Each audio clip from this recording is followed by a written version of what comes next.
Vamos a continuar con la última parte de la unidad 9, matrices de las transformaciones lineales. Nosotros ya vimos que una transformación lineal puede verse como, considerarse como una transformación matricial, es decir, los vectores imágenes pueden obtenerse como el producto de dos matrices. En este caso ya vimos utilizando la matriz estándar. Matriz estándar por las componentes de cada vector del espacio de partida nos da como resultado los vectores correspondientes a la imagen.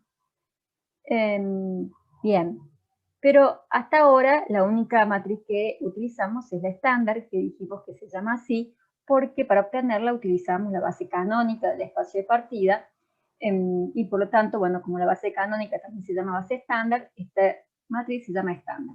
Debemos tener en cuenta que cuando multiplicamos la matriz estándar por los vectores, lo hacemos directamente por sus componentes.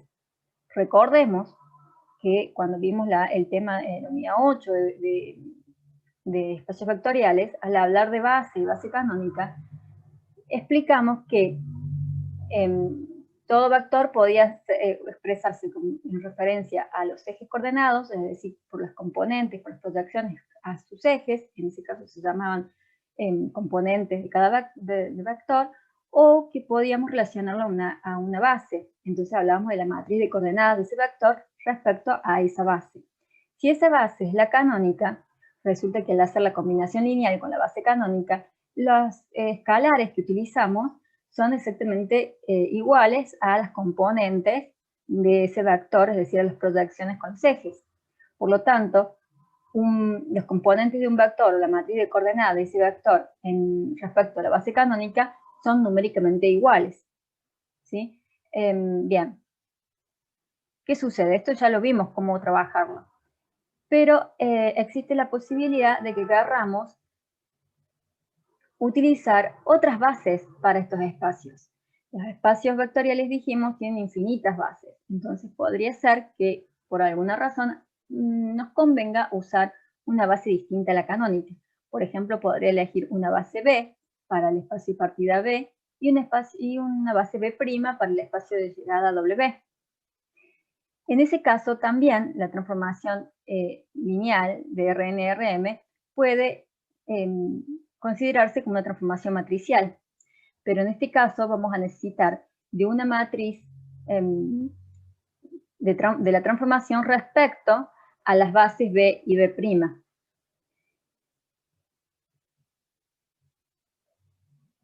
En este caso, entonces, el producto es entre esta matriz de la transformación respecto a la base B y B', que no serían las canónicas, y vamos a multiplicarlo por la matriz de coordenadas de los vectores del espacio de partida respecto a la base que elegí para este espacio.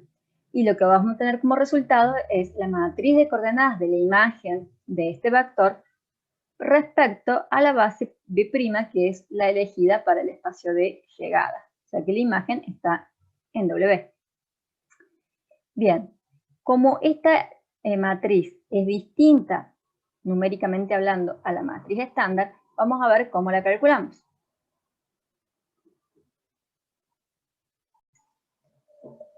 ¿Cómo obtenemos la matriz la matriz de transformación respecto a la base B, B'? Para una transformación F, vamos a tener una base elegida para el espacio de partida, que consiste en los vectores U1, U2, UN, y una base seleccionada para el espacio de llegada, B', constituida por los vectores B1, B2, Bn. Entonces, las columnas de la matriz de la transformación respecto a las bases B y B', cada columna será la matriz de coordenadas de la imagen de cada vector de la base del espacio de partida respecto a la base del espacio de llegada, ¿sí? Ya que son las imágenes, por lo tanto usamos la base del espacio de llegada. Así obtenemos esta matriz, veremos desarrollo, profundizaremos en el tema y veremos ejemplo en clase.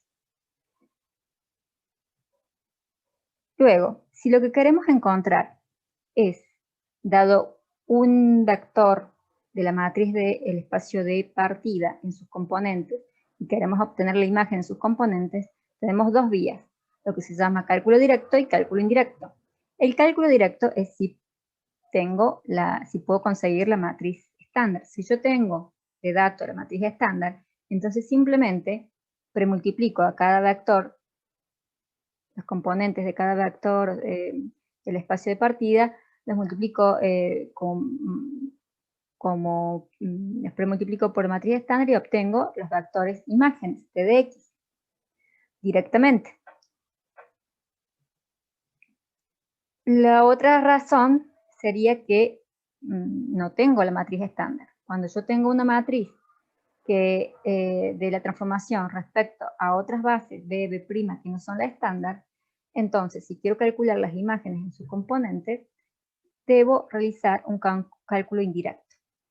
Lo primero que debo hacer a cada vector, o sea, del espacio de partida, debo buscar la matriz de coordenadas de dicho vector respecto a la base B, luego premultiplicar dicha matriz de coordenadas por la matriz de la transformación respecto a la base B, B', y lo que voy a obtener como respuesta es la matriz de coordenadas de ese vector respecto a la base de B', que es la que se eligió para el espacio de llegada.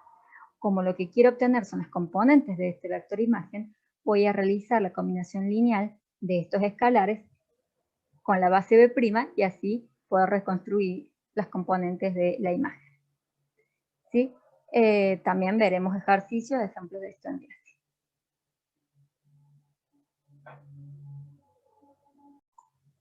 Vamos a hablar de semejanza o similaridad.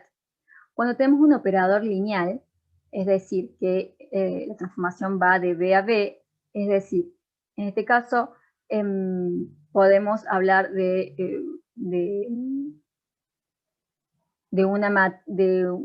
obtener las imágenes por medio de una transformación matricial, ¿sí?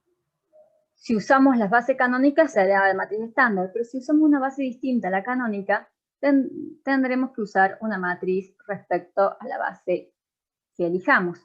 Al tratarse tanto el espacio de partida como de llegada del mismo espacio, ¿sí? O sea, la transformación me lleva de un vector de B a otro vector de B.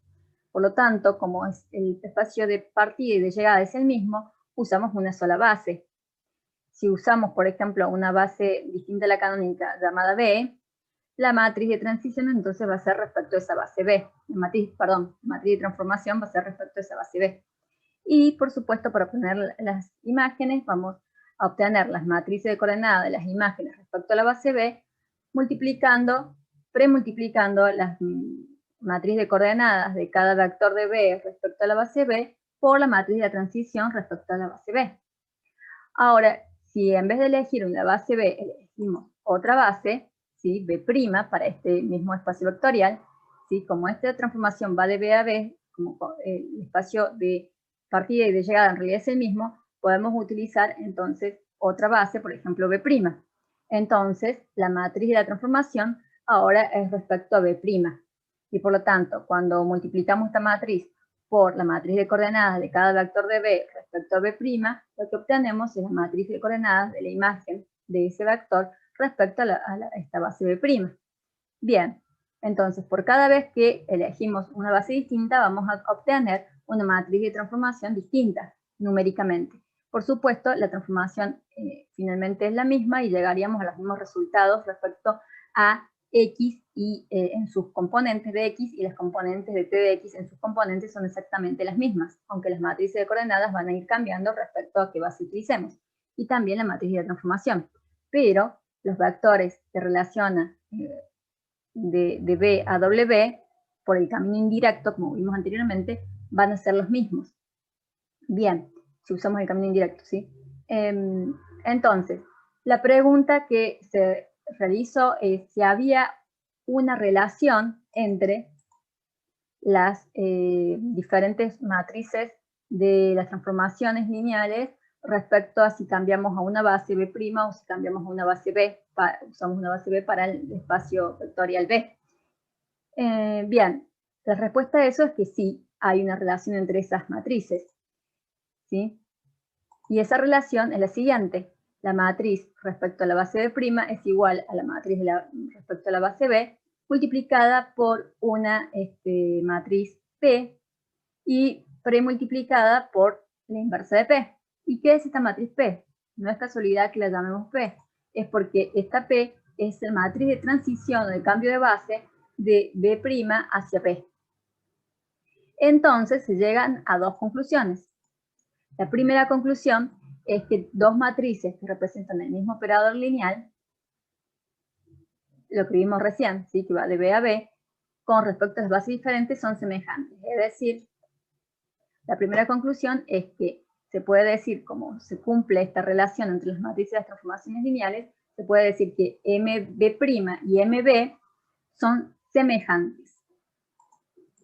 La segunda conclusión es ampliar esta primera y decir si toda matriz A y B que sean cuadradas, ¿sí? Como son operadores que van de B a B, las matrices son cuadradas, ¿sí? En forma genérica podemos decir, si tenemos dos matrices cuadradas, A y B, y encontramos una matriz P tal que multiplicando una de las matrices por P y premultiplicándola por su inversa, obtenemos la otra, podemos decir que A y B son semejantes, ¿sí? Más allá de que la única información que nos den es simplemente dos matrices cuadradas, ¿sí? Si logramos encontrar una matriz P que multiplicando una por P y premultiplicando por la inversa obtenemos la otra, directamente podemos decir que estas dos matrices cuadradas son semejantes. Esto es importante, vamos a ver también ejemplo en clase, y es importante para poder entender la unidad 10. Los espero en clase, donde vamos a ver ejercicios y aclarar dudas y profundizar un poquito acerca de dónde vienen estas fórmulas. Muchas gracias.